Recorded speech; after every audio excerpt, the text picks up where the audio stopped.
We are the Cuevas family. And this is our one day story. I immigrated from Mexico, and I met my wife shortly after that. I think me and her we were really young. We started dating throughout high school and got married when I was 18. On my 18th birthday, we had a little bit of a rough beginning and got pregnant and had my first son, Hector. When he was about 1 year old, we separated. He was a great father, but did like to hang out with his buddies, drink, and we just lived total separate lives. So I married my wife, and I started making bad decisions. I started drug dealing and drinking, and got to the point where we broke up. You know, I went my own way. His parents came from Mexico, which were lifelong Christians, and started praying for us and fasting for us and our family and our marriage. I feel like I was at the bottom of my life. Like my life was worthless. All I had was my son, which he was the only one that kept me going.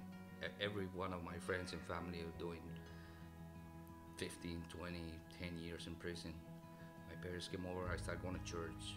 I find Jesus. I feel like if it wasn't because of that, I don't know, only God knows what I would be. And eventually I agreed to go to church with them.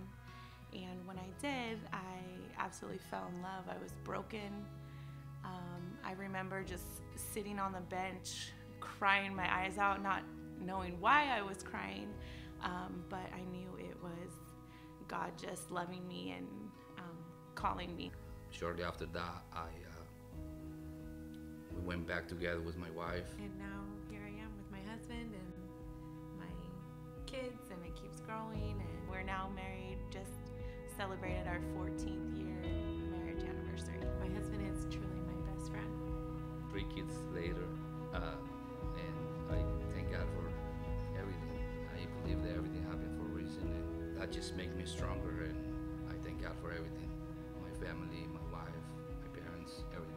I was baptized March of this year, about, 6 weeks after coming to the Promise Center. Pastor had announced baptisms, and I knew at that moment that it was my time. I've always wanted to be baptized and knew I should be baptized, but I never felt the time was right until then. It felt amazing, a lot of emotion, a lot of joy, and I was just ready for a new beginning.